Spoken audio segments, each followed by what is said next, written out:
On parle de l'éventualité d'un possible rapprochement entre Kabila et Fayoulou. Ça s'est dit dans les couloirs depuis un moment. Fayoulou, à l'époque, qui certainement donnait des connotations à Joseph Kabila, à l'époque où il était président de la République démocratique du Congo, au nom de l'intérêt général, certainement de l'opposition. Est-ce que c'est possible aujourd'hui que ces deux politiques aujourd'hui, ces grands deux hommes politiques de la République démocratique du Congo, puissent se mettre autour de la table comme Kabila l'a fait depuis un moment avec des consultations au niveau de Addis Abeba, la capitale éthiopienne? Ça pourrait apporter quoi dans ce qui concerne l'opposition congolaise qui depuis un moment avait annoncé des activités pouvant permettre de mettre la pression sur le régime Tshisekedi, mais ce silence silencieux? Est-ce qu'il faudra attendre que Joseph Kabila, qui est dans la peau de Tinsok, entrer, de consulter, mais si ça arrivait que ces deux se réunissaient, pour quelle finalité? Est-ce que ça marchera? Est-ce que c'est pour Kabila puisse revenir au pouvoir, ou bien ça sera pour pousser Martin Fayoulou, lui, de gagner la magistrature qui lui perdait les élections déjà en 2023? Des questions qui méritent d'être posées, on en parle dans cette émission Interface. Vous nous suivez depuis de partout, vous êtes branchés sur les antennes de Sabel 13 Télévision, votre chaîne de l'excellence, professionnalisme, troisième numéro de la semaine de votre émission Interface. À toutes et à tous, bonjour et bienvenue. Alors, pour répondre à toutes ces questions liées à ces fameux rapprochements Kabila Fayoulou, nous recevons pour vous l'un des soldats de Martin Fayoulou Madidi, le président de l'EFID. Il s'appelle Alain Zikatedi. Bonjour et bienvenue. Bonjour cher Daniel, bonjour également à tous les internautes et les téléspectateurs qui nous non seulement le pays mais à travers le monde. Nous leur disons que meilleurs vœux, bonne année d'abord. Ceux qui pensent que Martin Fayoulou veut céder, qu'il ne continue pas à faire des hallucinations, moi encore des illusions tragiques. En réalité, l'homme est resté droit dans ses bottes et il vous dit aussi meilleur vœu, vous qui continuez à pouvoir dans sa lutte, et vous qui continuez encore à espérer qu'avec lui, nous aurons un Congo digne, nous aurons un Congo fort, nous aurons un Congo libre et nous aurons un Congo prospère. Donc continuons toujours à tenir bon, même vous qui êtes du côté l'est de la RDC, vous qui êtes entre l'arme ou le Kalachkov de Nanga et des autres, continuez toujours à croire que le commandant du peuple ne vous a pas, et continuez à vous soutenir, même dans ces actions, pour pouvoir faire de ces Congos un jour un Congo libre et qui ne sera pas derrière je ne sais qui pour pouvoir continuer la vassalité ou la féodalité. Alors Fayoulou, qui l'autre fois ça se disait au sein de l'Union sacrée au niveau de l'IDPS qu'il avait tenu des propos tribaux envers les Inré du Congo, les grands Kasaï, les jours de son discours, les 31 décembre dernier, vous vous souvenez, au niveau de l'ECD, en suivant ces qualificatifs envers votre président, quelle est votre réaction par rapport à ça, Alain Zikatedi? C'était le 30 décembre. D'abord, nous voulons dire ceci, cher Daniel. Le commandant du peuple n'a jamais été tribal. Tout autour de lui, il a réussi à nous convaincre que pour diriger ce pays, il ne faut pas s'accrocher à une tribu. Il nous démontre combien ce pays est une fusion des empires et des royaumes. Il n'y a personne et alors personne qui peut s'apitoyer de la paternité et de l'originalité de ces pays. On n'avait pas un État à l'époque, il a fallu, même aux colons, de pouvoir réunir les tribus du nord, du sud, de l'ouest, de l'Est et du centre pour faire le Congo que nous avons aujourd'hui. Tout autour de lui, il n'y a pas que les gens de sa tribu ou de sa province. Il y a d'autres provinces qui sont là, c'est ce qui fait la force de décider, ce qui fait de notre parti un parti national. Vous avez vu, même à Kisangani, lorsqu'on a parlé des fédérations dont j'étais l'un des représentants, il y a eu des fédérations de partout. Donc c'est pour vous dire que c'était faux. Alors, ce que lui combat, c'est quoi? C'est le tribalisme primaire qu'il a constaté, que nous constatons tous dans les chefs de messieurs. Tribalisme primaire, ça veut C'est dire quoi? vraiment le tribalisme primaire. Regardez ce qui s'est fait, cher ami. Partout où vous avez des gens, vous savez, un jour, Mobutu, si aujourd'hui nous reconnaissons à ces messieurs-là quelque chose, c'est de pouvoir laisser le Congo un et un. Il a même dit à ses collaborateurs que si vous êtes là, vous Mongala, on ne peut pas trouver trois Ngala autour de vous. Peut-être deux. Les autres doivent provenir des autres provinces, des autres collaborateurs. Mais regardez ce qui s'est fait avec M. Tshilombo. Toutes les nominations ont une prédominance tribale.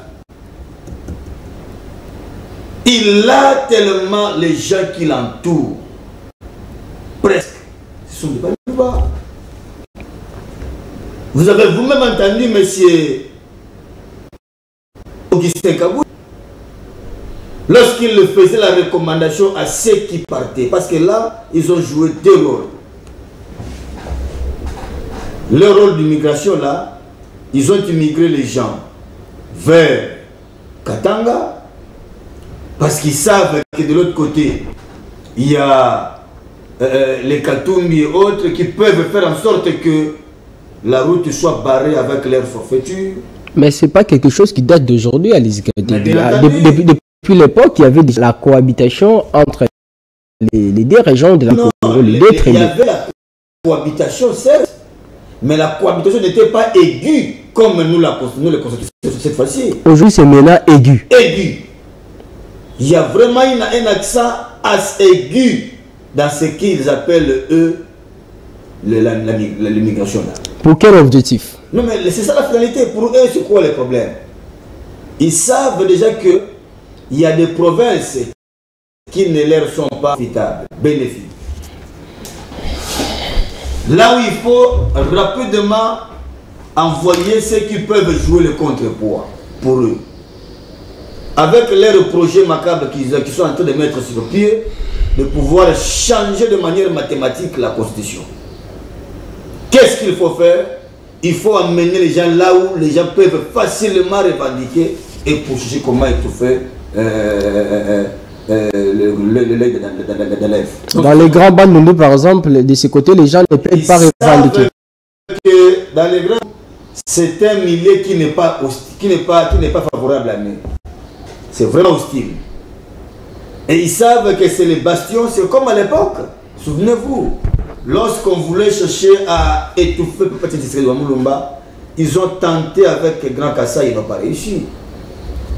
Maintenant là, ils disent, mais écoutez, Fayoulou, ici, nous pouvons facilement le récupérer, mais pas dans les constater que les Grands Bandundu subissent ce que Kassa a subi à l'époque de Kabila. Les Grands Bandundu subissent ce que les Grands Équatoriens a subi à l'époque de Kabila. Donc, souvenez-vous avec le code de 032. Et aujourd'hui, le code de 032 se transforme maintenant au Grand Bandundu. Regardez les sites, comment le barrage de Kakobola. Regardez, dites-nous aujourd'hui, chers amis, qu'est-ce que Bandundu a bénéficié du concret depuis que M. Tshilombo est au pouvoir. Il a encore 3 ans, certainement, il pourra poser aussi des actes de ce côté-là. Attendez, il avait, si c'est 6 ans ou 7 ans, dont il n'a rien fait. Et vous pensez peut-être qu'à 3 ans, il viendra faire quoi? Parce que jusque-là, il est presque au pied de sortir. En quoi c'est impossible? Non, mais on connaît déjà la personne. En quoi c'est possible? Parce qu'il n'y a même pas une vision. même pas un budget, je ne sais quoi que ce soit. Donc c'est pour vous dire qu'en réalité, il n'y a rien de beau. Donc, grand bande ne peut rien s'attendre de tout ça. Parlons du tribalisme. Ces nominations, ceux qui l'entourent, ceux qui sont beaucoup plus dans des affaires, vous verrez qu'il y a une prédominance tribale. C'est là où le commandant du peuple a dénoncé ce que nous qualifions du tribalisme primaire. Donc, ça ne peut pas passer parce que le Congo, c'est une fusion, comme je vous ai dit, de plusieurs tribus. Nous en avons au moins 450 ethnies. Donc, on ne peut pas aujourd'hui faire la promotion d'une seule tribu et négliger les autres. C'est comme ça que nous avons dit non, c'est cette affaire continue comme ça. On ne peut pas continuer à frustrer les autres parce que le peuple nous appartient tous. Alors, il faut ce qu'on appelle l'équilibre géopolitique dans tout ce que vous allez faire. Il faut qu'on retrouve au moins toutes les tribus se retrouver dans tout ce que vous faites. Lorsque vous voulez écarter les autres et que vous voulez privilégier qu'une seule tribu, vous ne voulez pas qu'on dénonce. C'est là où le commandant du peuple sait. Et il a démontré combien lui est contre le tribalisme parce qu'autour de lui, il y a les Kassaïens, il y a les Katangais, il y a tout le monde pour pouvoir faire l'unité et la beauté de notre pays. Au niveau de l'ECD, il y a tout le monde. L'ECD n'est pas un parti tribal. Jamais du tout. Venez, si vous voulez, dans la nomination.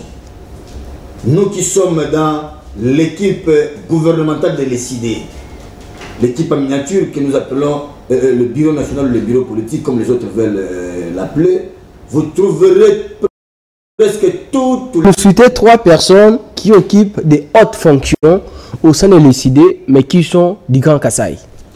Nous avons Honoré Kadima, qui est secrétaire national en charge de l'environnement.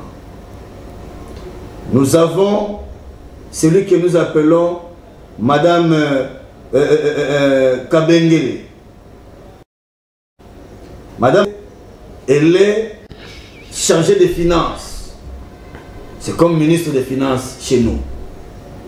Elle est du Kasaï. Elle est dit, je parle de Madame Kabengele, Angèle Kabengele. Si vous parlez de Madame Kabengele, nous prenons encore Monsieur Valérine Pouy. Valérine Pouy. Il est secrétaire national en charge du travail. Donc, je vous cite les 3, mais ils sont encore nombreux. Quelle est la tribu qui doit décider?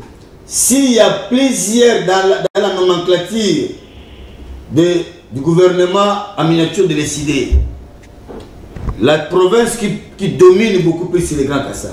Ah bon? C'est le Grand Kasaï. Je parle du Grand Kasaï. Là, vous trouverez le Devos Kitoko. C'est le Grand Kasaï. Il est du Grand Kasaï. Il n'est pas du Grand Bandundu. Non. Devos Kitoko est de l'eau. C'est du Grand Kasaï. Vous avez les gens que je viens de vous citer là. Sont du Grand Kasaï. À l'ECD, nous avons 2 vice-présidents. Le premier vice-président, c'est Jean-Baptiste Kassekwa. Il est de l'Est. Deuxième vice-président, nous avons Maman Marie-Jeanne Loaka. Elle est de l'Est. C'est le président Fayoulou qui est de l'Ouest. Du Grand Bandundu. Du Grand Bandundu. Nous avons 2 secrétaires généraux. Des secrétaires généraux adjoints, pardon. Un secrétaire général qui est du Grand Kasaï et un autre secrétaire général qui est du Grand Kasaï également et un autre qui est du Grand Bandundu. Vous dites quoi? Vous voyez comment nous évoluons. Si vous prenez les secrétaires nationaux, vous trouverez que Grand Kasaï occupe plusieurs postes que d'autres coins de la République. Je peux vous citer quelques-uns. Nous qui sommes du Grand Bandundu, nous ne sommes pas nombreux. Nous ne sommes pas nombreux, nous qui sommes des Blancs. Donc vous allez vous rendre compte qu'à l'ECD, Certainement, même si vous n'êtes pas nombreux, mais vous êtes certainement privilégiés parce que vous êtes de la même région avec le président. On est privilégiés en quoi? Parce que nous ne sommes pas nombreux. Nous sommes privilégiés en quoi? Nous ne sommes pas privilégiés, cher Daniel. C'est pour vous dire que le président Fayoulou, vous savez ce qu'il nous dit souvent? Il dit il faut condamner les tribalismes. Pourquoi il faut le faire? Lorsque nous allons peut-être récupérer le pouvoir, moi, Daniel, autres, je ne sais qui, nous sommes du Grand Bandou. Nous disons, écoutez, ce pouvoir nous appartient, nous le récupérons. Ce côté, c'est pour nous le Grand Bandou, le coquille du Grand Bandou. Ok, bon, on vous donne le coquille du Grand Bandou, vous prenez peut-être le ministère tel. Vous arrivez maintenant là, Daniel dit il est de Grand Bandou. Alain de Grand Bandou. Je ne sais qui, Nathan de Grand Bandou. Nous sommes en 4. On se pose des questions. Toi, tu es de quel coin? Au Grand Bandou, on dira, écoutez, moi je suis du Kouilou. L'autre là dira, non, mais moi je suis de Maïndombe. L'autre là dira, non, mais moi je suis de quoi? Ah. Vous créez encore notre tribalisme. Lorsque vous arrivez encore au niveau de Kouam, on vous donne quelqu'un de Kouilou. Être là. Lui, avant de récupérer encore d'autres personnes, il vous dira, mais écoutez, toi tu es de quel district? Et tu es de quel territoire? Ah, moi je suis de Boulongo. Celui-ci, ah, moi je suis de Massimanimba. Ah, celui-ci, moi je suis de Diofa. Maintenant, vous voyez, vous risquez de rentrer encore dans les villages. On va aussi les poser des questions. Ah, de quel village? De quel clan? C'est compliqué. On va toujours se diviser. C'est là où il faut condamner, mon frère. C'est pourquoi il ne faut pas même se poser ce genre de questions. Il ne faut même pas. C'est là où moi je suis d'avis. Lorsqu'on parle réellement de l'identité, qu'on ne pose pas de telles questions parce que ça nous divise. Parce qu'aujourd'hui, ça devient un problème, surtout à Kinshasa ici. Quand vous rencontrez une personne, la première question, elle vous demande, vous êtes de quelle tribu? De quelle tribu? Lorsqu'on vous dit, Daniel, rendez-vous compte, mon frère. Je viens, je vous dis, non, écoutez, moi je suis Mbala. Non, je suis Mbala. Lorsque je suis Mbala, on va me poser des questions. Tu es Mbala d'où? On vous dira de Boulongo, on vous dira de Paikongila, on vous dira de Kolokoso, on vous dira de Kwangu. Donc déjà, Mbala Kwangu regardera avec un peu réservé Mbala de Boulongo. Mbala de Boulongo, ainsi de suite. Donc, vous voyez, ça crée la méfiance. C'est déjà cette méfiance, mon frère. C'est ce qu'il faut couronner. C'est comme ça qu'il faut enlever l'histoire des tribus là. Il faut vraiment les mettre de côté. Nous sommes Congolais. C'est comme ça que le président Fayoulou vous dit souvent qu'il est Quinois. Il n'aime pas vous dire, écoutez, je suis de telle province, je suis de tel district, je suis de tel territoire. Non. Il vous dit seulement que je suis Quinois. C'est comme ça même dans la conférence souveraine. Il est allé comme Quinois et non comme celui qui était parti du Grand Bandou. Oui ou non, Félix Tshisekedi? Oui ou non, Félix Tshisekedi est un président tribal? Bon, le président Félix Tshisekedi applique le tribalisme primaire. Il applique le tribalisme primaire dans l'exercice de sa gestion. Ça veut dire que c'est un président tribal. Vous avez la réponse. Parce que dans sa gestion, il a brillé par un tribal primaire que nous condamnons tous, que le commandant du peuple ne cesse de condamner parce que ça fait reculer le pays de 50 ans après. Durant ces 6 ans au pouvoir aujourd'hui, quels sont les actes que Félix Tshisekedi a posés, démontrant noir sur blanc que c'est un président tribal? Ces nominations d'abord. Ces nominations prouvent à suffisance qu'il est le président, entre guillemets, parce que pour nous, nous ne le reconnaissons pas comme président tribal. Qu'est-ce qui s'est passé là, cette nomination? Chers amis, vous allez aux élections de 2023, les simulacres que nous avons organisés là, avec ce que nous avons considéré comme la théorie des cas. La théorie des cas. La théorie des cas, chers amis. Nous avons l'organisation des élections se passe par ce que nous appelons d'abord la police électorale.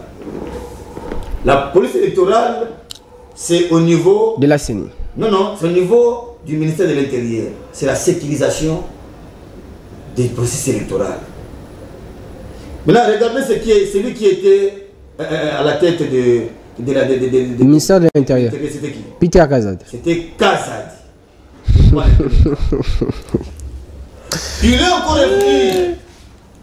Il y avait l'organisation au niveau de la CENI maintenant là. Vous savez qui était à la tête de la CENI? Comment il s'appelle? Kadima. Kadima. Il y avait encore un deuxième cas. Kadima Kazadi.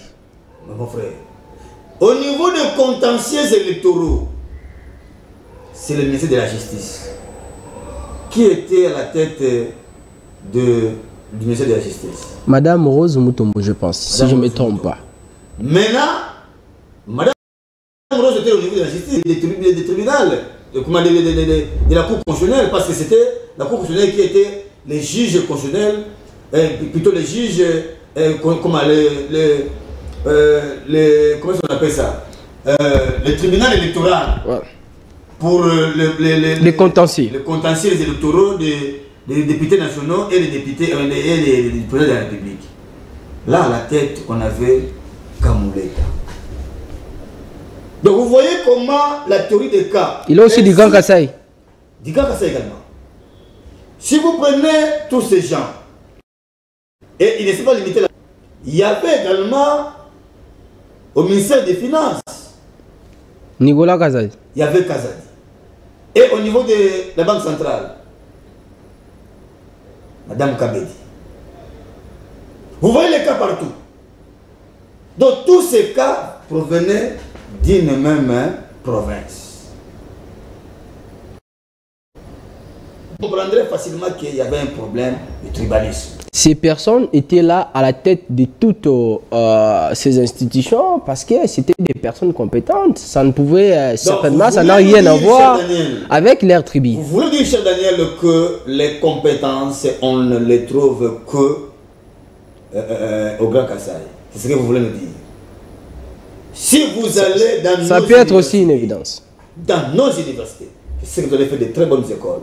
Vous avez fréquenté l'université, même les écoles au niveau secondaire. Rendez-vous compte, dis-moi dans quelle école, dans quelle salle de territoire où vous avez trouvé que les gens d'une même tribu. Il n'y en a pas. C'est-à-dire que toutes les tribus étudient.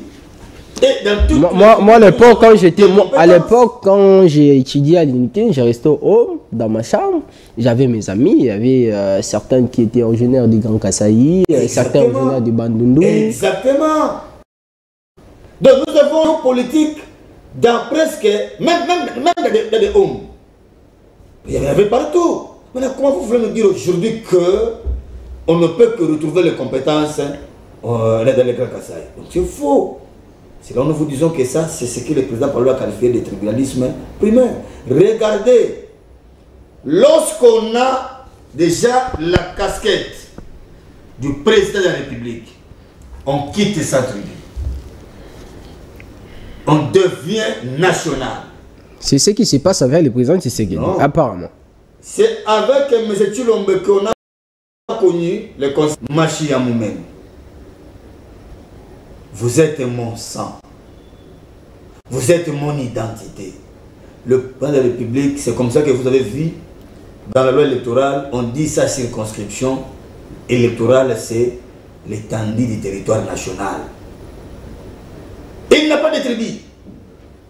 Il n'a pas un coin. Donc c'était par exemple normal quand le président Tshisekedi était allé au Grand Kassai, quand il tenait un discours en disant que Binonde Boza Makila n'anga seko botinga na kende wa. Ça ne peut, un président de la République ne peut pas poser de tels propos. C'est gravissime. Ça, c'est quelque part, ça peut être interprété d'une violation intentionnelle de la Constitution qui peut même l'appeler à haute trahison. Il a trahi, mon frère. Il a trahi qui par rapport à quoi? Il a trahi le peuple, il a violé la Constitution. Parce que... À quoi ont-ils menti quand il dit que vous êtes mon sang? Dites-nous. Pourquoi comme il a le sang Louba, il est allé chercher le suffrage au Katanga? Il est allé chercher le suffrage comment on appelle ça, au Congo central? Pourquoi il est allé, je ne sais, à Djougou, à Mahagi et autres? Pourquoi pas rester rien que chez lui, parce que ce n'est que les frères qui devaient voter pour lui? Si je suis condamné, mon frère, un président de la République ne peut pas penser tel. Non! Vous pensez que Fayoulou, aussi devenir président, il ne va pas le faire? Je vous dis, si Fayoulou le fait, il est réquisé par les gens de décider. Il ne saurait pas le faire. Il le sait parce que les CID condamnent des propos en caractère tribal. Nous ne pouvons pas accepter ça. Je vous dis, si aujourd'hui, le président Fayoulou oserait faire ça, je vous dis aujourd'hui, cher ami, il n'aura plus sa place à les CID parce que les CID ne prônent jamais le tribalisme. Les CID ne prônent jamais de propos identitaires. Nous le savons, même Jésus-Christ avait sa tribu, il avait son identité, mais lui n'était pas venu pour sa tribu, il est venu pour le monde. Raison pour laquelle qu'il est aujourd'hui le sauveur de l'humanité. Il en est de même à se dire président de la République. Mais M. Tshilombo a failli. Ce sont des déclarations qui démontrent combien il est vraiment, il a une gestion en caractère tribal. Regardez, nous avons 26 provinces. Dites-nous, chers amis, ça c'est encore un autre indice qui démontre qu'il a vraiment, il réfléchit à la manière d'être tribaliste. Combien de tours a-t-il fait déjà au Grand Bandundu depuis qu'il avait usurpé le pouvoir du peuple en 2018? Combien de tours a-t-il fait au Congo central? Je ne sais presque partout. Et posez-vous encore la question de savoir combien de tours a-t-il fait au Grand Kassai. Vous allez vous rendre compte que... Et au Grand Kassai aussi, c'est là où s'inquiètent les amis de Lomami, les amis, nos frères de Kananga, même nos frères de Sankourou. Sankourou, c'est dans le Grand Kassai. Il arrive là-bas. Là où on devrait construire la fameuse ville de Lumumba. Lui qui a baptisé Lumumba ville. Est-ce qu'aujourd'hui on peut parler de Lumumba ville, mon frère, en tant que ville réellement? Apparemment, c'est une ville Platon. Ville Platon. Exactement. Ville Aristote. C'est dans l'imaginaire que nous avons une ville. Ce n'est pas une ville Aristote. Non, jamais. Jamais. Une ville Platon. Il est resté dans l'idéalisme de Platon. Pas le réalisme d'Aristote. Il est dans la fiction. On ne sait même pas de quel Lumumba ville dont on fait allusion. C'est un village. Donc c'est là où nous vous disons que M. Tshilombo a démontré combien sa gestion chaotique est caractérisée par une prédominance tribale. Les actes posés démontrent la suffisance que vous menez. Raison pour laquelle je réitère encore le président Fayoulou pour dire qu'effectivement, ce que nous avons constaté avec M. Tshilombo, c'est vraiment une gestion à caractère tribal. Mais je ne le qualifie pas d'un tribaliste, mais il a une gestion à caractère tribal. C'est maintenant au téléspectateur de conclure si réellement il est tribaliste par rapport à ce qu'il a posé comme acte. Vous aussi, au niveau de l'opposition, vous êtes là pour critiquer les actions du président du gouvernement en tout moment. Par exemple, ce qui se passe aujourd'hui dans l'Est de la République démocratique du Congo, comment ça se passe dans d'autres pays, devrait aussi avoir un langage pouvant soutenir nos forces armées, ce qui se passe dans l'Est, parce que même quand le gouvernement pose des actes, vous vous remettez en cause ces actes posés par le gouvernement. Ça donne l'impression comme si vous soutenez l'ennemi sans pourtant soutenir les actions du gouvernement liées à cette crise d'insécurité imposée injustement à la République démocratique du Congo. Mais, cher Daniel, dans le même, parce que c'est là où il faut puiser. Les discours du président Fayoulou lors les 31 c'était le 30 décembre. Le 30 décembre. C'était les seuls discours à la nation que les Congolais attendaient. Les Congolais de décider ou bien tous les Congolais? Congolais. Donc nous tous, on attendait ces discours. Mais je vous dis. Nous sommes concernés, Et nous ça, aussi. ça nous a tous mis à l'aise. Ça nous a tous mis à l'aise. Souvenez-vous. Ça fait la une. Même le suivi ces discours. Mais bien entendu. Il attendait ça. J'attendais ça. Ah bon? Mais c'est-tu le mot attendait le discours du commandant du peuple? Pour en faire quoi? Mais je vous dis, il a récupéré sa part. Peut-être qu'il pourra rectifier ce tir dans les prochaines occasions. Ça c'est vrai, je vous assure, cher ami. Regardez ce qu'il a fait. Il a soutenu, il a encouragé nos forces. Mais il a rappelé que nos forces armées étaient abandonnées. Et il a démontré combien nos vaillants soldats, une fois être dans de bonnes conditions, mettront le Rwanda et les autres à genoux. Il a démontré, cher ami. Nous, tels que vous nous voyez là, nous soutenons nos FARDC. Nos FARDC, pardon. Nous soutenons nos FARDC par des orientations de prières et autres. C'est la seule armée que nous avons. Mais c'est tout le mot a usurpé le pouvoir du peuple. C'est la seule armée qu'il a trouvée. Et ceux qui viendront après lui, malgré tout ce qu'il est en train de faire avec sa forfaiture, trouveront la même armée. Nous n'avons pas le temps de jeter les discrédits, ou encore l'opprobre, l'ignominie sur cette armée. Jamais du tout. Notre armée soit équipée, soit formée dans des conditions. Apparemment, cette armée est équipée. Vous n'avez pas suivi le porte-parole du gouvernement quand il a parlé même de la montée en puissance. Vous n'avez pas suivi Mouyaya quand il a parlé de la montée en puissance de l'armée congolaise. Comment une armée peut monter en puissance sans pourtant qu'elle puisse être équipée? Nous condamnons. Vous savez, à notre époque, lorsqu'on était encore gosse, on nous parlait du général Mayele, des Louki et autres.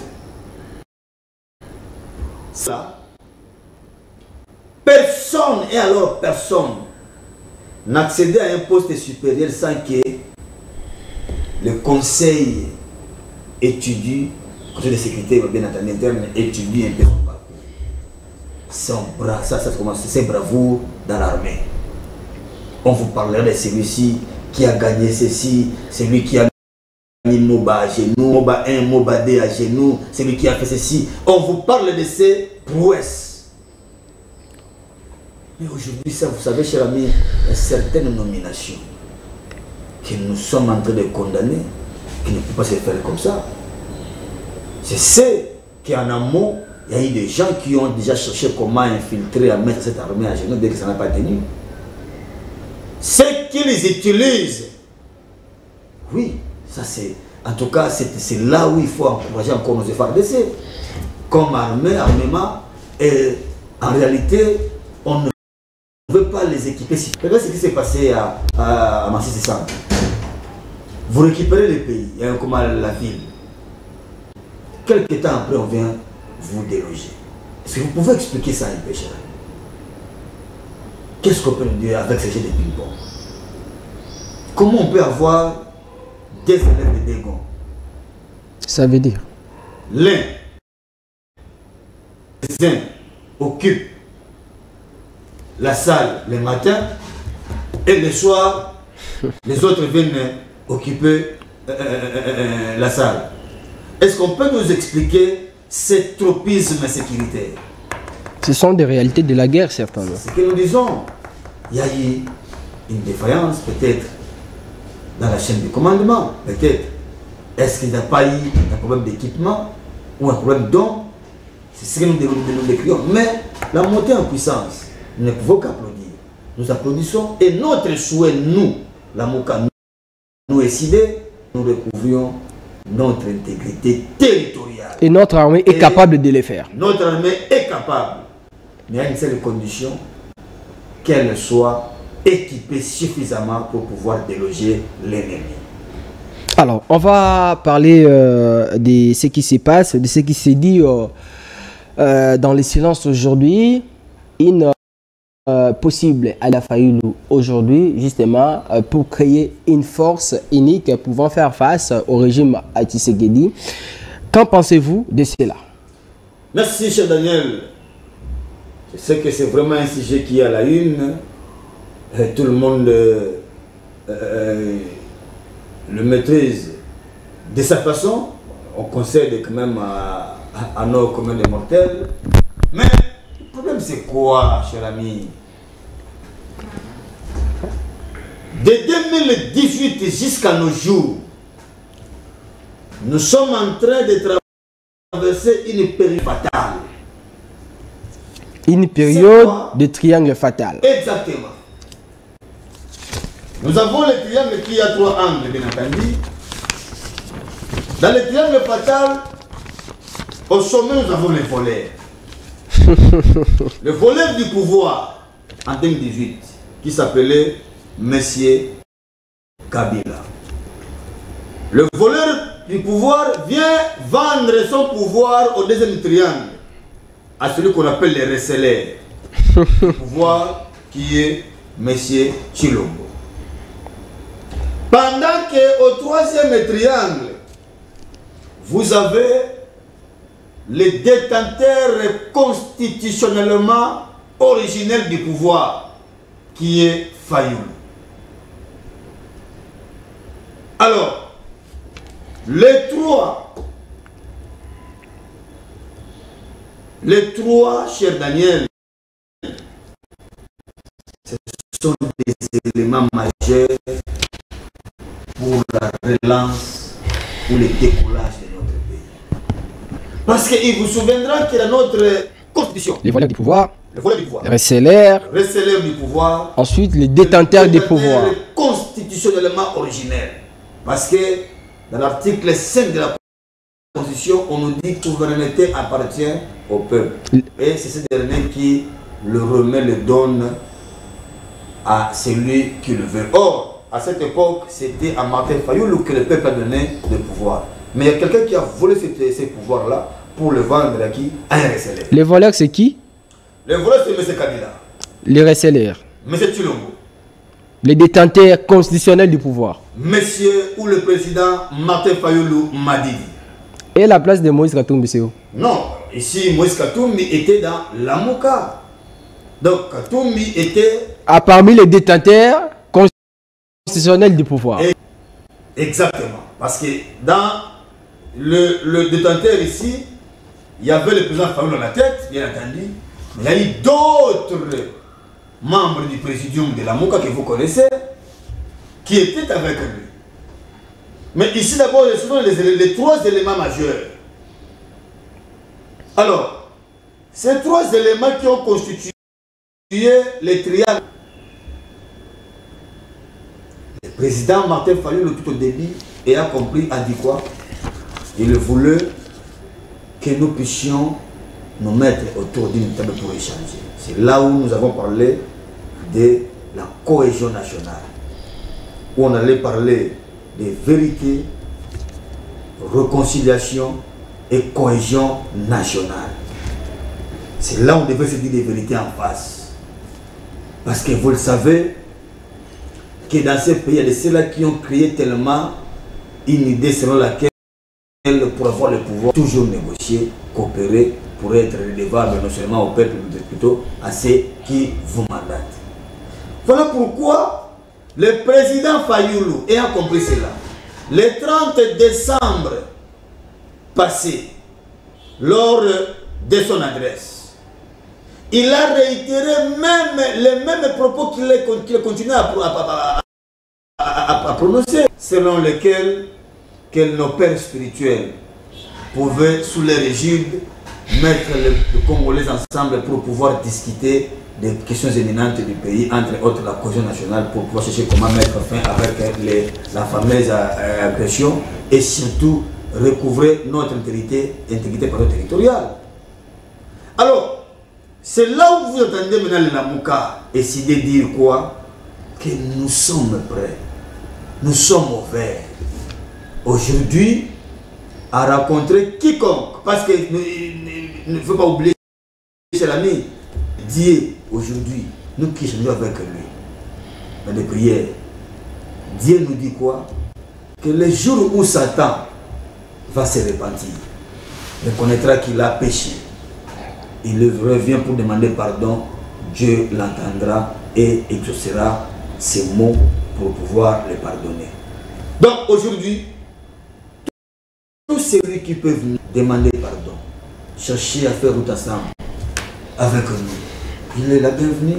Pourquoi le refuser? Mais la grande question aussi est celle de la révision. Ce n'est même plus la révision, pardon, c'est du changement de la constitution que nous étions le mauvais nous imposer. Ils ont déjà leur constitution sur la table. Ils attendent le moment pour pouvoir nous masquer l'histoire d'une équipe, d'une cellule, je ne sais, de ceux qui vont réfléchir. Après, ils vont nous bombarder ça. Maintenant, pour nous, nous voulons une mutualisation des énergies. Nous voulons un renfort des stratégies et des moyens à mettre sur pied pour pouvoir barrer la route à tout ce que nous étions le mauvais nous imposer comme changement de la constitution, mon frère. Et si aujourd'hui,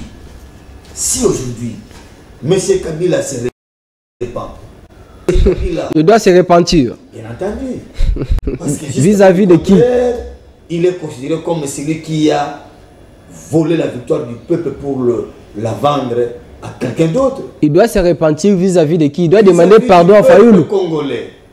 Ça veut dire que Kabila doit faire un discours public pour demander pardon au peuple. Exactement. C'est là où nous parlons de vérité.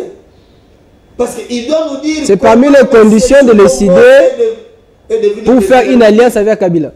Ce n'est pas une condition. Mais nous disons ceci. Les jours où M. Kabila reconnaîtra sa faute et dira au peuple congolais que j'ai failli, ce n'était pas à moi de donner le pouvoir à Kamese Tshilombo, c'était à vous. Mais je l'ai fait par force. Pardonnez-moi. Et s'il dit à Fayoulou en face comme ça, entre les deux, il dit mon frère, je m'excuse, voilà, selon ce que vous dites là. Là où nous voulons. Comment le peuple sera au courant? Monsieur Kabila ne soit pas, je ne sais dans quel coin, avec le président Fayoulou pour discuter certaines problèmes, certaines questions dont les gens vont interpréter de leur manière. D'abord pour nous, se rencontrer, ça sera une rencontre solennelle, officielle, où tout le monde saura de quoi s'agit-il. Mais ça ne se passera pas qu'avec le président, l'ancien président de la République, M. Katoumi, et plutôt M. Kabila. Nous parlons de tout Congolais, de tout Congolais, qui pensent que ce pays, nous ne pouvons plus rentrer dans l'aventure de présidence à vie, présidence de Seko. Qui veut tenter ça? C'est M. Tshilombo. M. Tshilombo veut tenter son aventure d'être le président Seko. C'est ce que vous dites. Il n'a jamais dit ça. Cher ami, M. Tshilombo, nous savons qu'il est dans ces calculs-là. Raison pour laquelle il veut faire du tabula rasa avec l'actuelle constitution, parce qu'il sait que celle-ci limite le mandat et la durée le mandat du chef de l'État.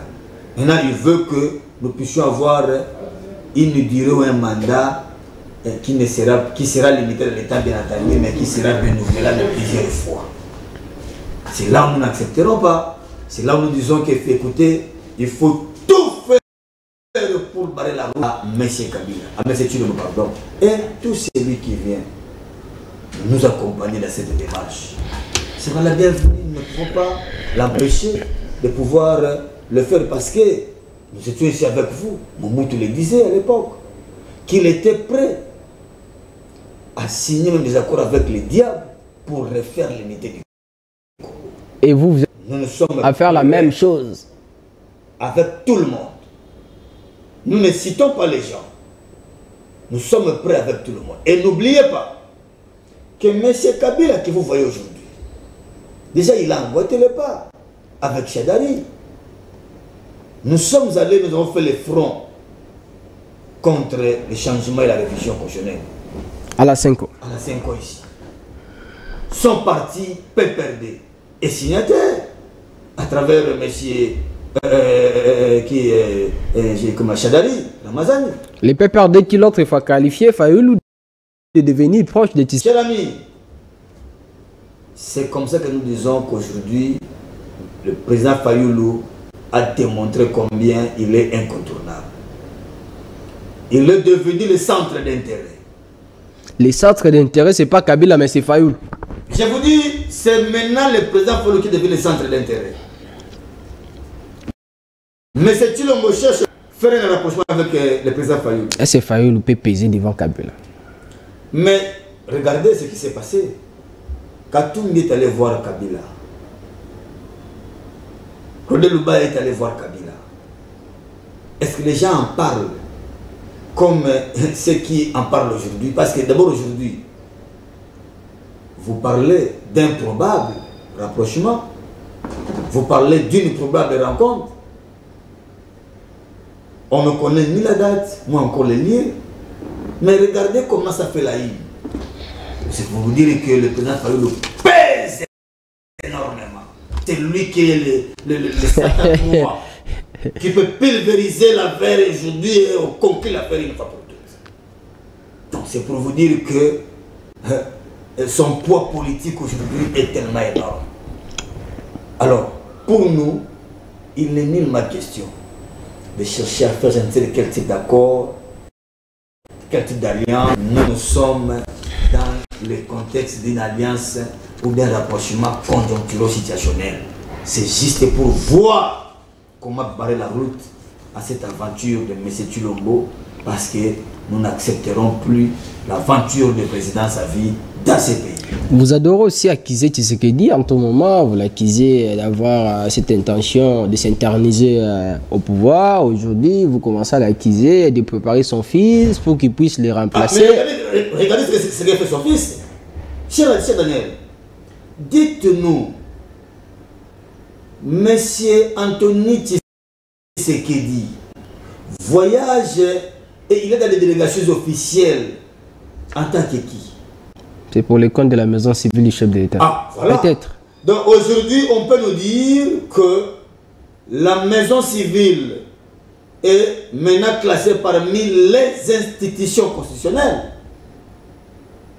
C'est ce qu'on peut nous dire aujourd'hui, cher ami. Ici, on connaît le président comme institution. On connaît le gouvernement. On connaît le parlement, le cours et tribunaux. Vous pouvez concéder des gouvernements provinciaux et autres. Dites-nous, on peut classer Anthony ou maison civile dans quelle institution ici? Vous voyez comment on veut rendre ce pays comme une pétrolière. Dans ce pays, tout le monde peut faire quoi? Qu'il soit, que ce soit sans qu'il soit interpellé. Vous voyez, avec les frais de l'État, du trésor public ou ses frais propres. C'est dans ce pays toujours où on a vu monsieur, qui est celui-ci, Kamere, voyager avec les Massaro, les autres. Mais finalement, nous sommes où? C'est quel État que nous voulons doter à la génération future? Donc on peut nous dire aujourd'hui, non, monsieur Daniel, il faut devenir, je ne sais, DG de cette chaîne, peut voyager avec ses enfants dans une mission de service, comme il le veut, et sans qu'il ne soit interpellé. Votre enfant, quel lien y a-t-il entre votre enfant et les services? Il ne faut pas interdire ce que la loi n'a pas interdit. La loi n'a pas interdit. Vous voulez nous dire que la loi a autorisé à, je ne sais, un dignitaire de pouvoir voyager par les frais de l'État avec sa famille, sa mal. Il n'y a pas de mal, cher ami, comme ça. Qu'est-ce qu'il est allé faire à Venezuela? Qu'est-ce qu'il est allé faire également? Présenter ses civilités au nouveau président. Au Ghana, qu'est-ce qu'il est allé faire? Au président réélu. Cher ami, lui présente ses civilités en qualité de qui? vous dira le président de la République. Il ne représente quelle institution? Il représente la maison civile du chef de l'État. Mais nous sommes où, mon frère? Comme nous sommes sérieux, c'est quel État que nous voulons réellement léguer à notre génération future? Donc, c'est pour vous dire qu'il y a un péril à des mers. C'est comme ça que nous ne cesserons de vous dire qu'il est temps de chasser, de changer M. Tshilombo au lieu de changer la Constitution. Parce que ce qui se fait là maintenant, c'est inadmissible. En tout cas, faites un effort. Même vous, accompagnez-nous. Nous sommes les journalistes. Et pouvoir consommer de l'État et laisser la Constitution passer. La Constitution, jusque-là, n'a rien fait de mauvais. Alain Zikate du cadre du parti Lamuka, du président Martin Fayulu. Et c'est plutôt, j'ai oublié, du président Martin Fayulu, l'homme du triangle fatal. Voilà. Triangle fatal. Comment prévoyez-vous l'avenir de ces pays, l'avenir de l'opposition, surtout pour les élections de 2028? Pensez qu'aujourd'hui, à travers toutes les stratégies que vous êtes en train de mettre en place, l'opposition aujourd'hui a des arguments pouvant faire reculer le président Tshisekedi dans tout ce qu'il a, ce que vous qualifiez et ses idées pour s'éterniser au pouvoir. Mais l'argument, c'est le tribalisme primaire. L'argument, c'est le social du peuple congolais. L'argument, c'est l'incompétence au sommet de l'État. L'argument, c'est manque d'eau, manque d'électricité, tout ce que vous connaissez. L'argument, mais c'est cette mauvaise politique pour pouvoir gérer la guerre à l'est de notre pays. L'argument, mais c'est tout ce que nous vous constatez. Et regardez par exemple comme ça. Est-ce que vous pouvez vous rendre compte que vous arrivez en Ukraine, trouver un ministre de l'Ukraine en train de distribuer la concert pendant que le pays est agressé? C'est ça les arguments. Quel argument que vous cherchez encore, cher ami? Nous ne cesserons de vous dire que l'opposant de M. Tshilombo, ce n'est pas Martin Fayulu. C'est cette misère, c'est cette précarité que subit le peuple congolais. L'argument, nous en avons assez. Et au moment opportun, parce que nous sommes en politique, toutes les cartes ne se jouent pas au même moment. Au moment opportun, nous allons vous présenter d'autres cartes qui feront en sorte que M. Tshilombo soit vraiment mis de côté. Donc, ayez votre mal la patience. Nous sommes en train de protéger politiquement managérial pour pouvoir maintenant là, au moment opportun, vous dire non, écoutez, on doit mettre fin avec tout ce que nous sommes en train de voir. C'est ainsi que la campagne que nous avons lancée, nous vous invitons à nous soutenir. Changeons M. Tshilombo, laissons la Constitution. Et nous allons intensifier ça à travers la République pour que nous puissions obtenir gain de cause. Vous concluez l'émission. Disons au peuple congolais, il est temps de pouvoir nous mettre tous derrière le commandant du peuple. Nul n'est question de faire des alliances pour des intérêts partisans avec qui que ce soit. Les intérêts personnels et égoïstes, ce qui nous importe aujourd'hui sur le Congo. Barrons la route à M. Tshilombo, que son plan macabre, son plan machiavélique ne passe pas, que la Constitution ne soit pas changée, ou encore révisée sous M. Tshilombo. Si nous le ferons, parce que c'est une œuvre humaine, elle peut avoir des imperfections, nous le ferons après que M. Tshilombo ait quitté le pouvoir. Il faille à nos vaillants soldats de pouvoir continuer à combattre malgré les difficultés, malgré les sous-équipements, mais démontrer comment vous êtes fort, continuer cette lutte et continuer cette bataille, gagnez-la. Mais pour nous, nous continuerons également à appeler tout le monde sous l'égide de prélats catholiques pour que nous puissions nous parler également vérité, parler également réconciliation et parler cohésion nationale, afin que nous puissions imprimer la feuille de route de Kinshasa qui fera en sorte que l'intégrité territoriale nous soit couverte et que nous puissions réellement mettre le pays dans le rail qui fera en sorte que nous puissions grand, fort, digne, prospère et libre. Alain Zikatedi, cadre du parti Lamoka, du président Martin Fayulu. Merci d'avoir accepté notre invitation et surtout d'avoir répondu à toutes nos questions. C'est moi qui vous remercie, cher ami. À toutes et à tous, merci de nous avoir suivis. On va se retrouver demain pour le 4e numéro de la semaine. C'est émission qui Vive la République, vive la RDC, restez-nous toujours fidèles.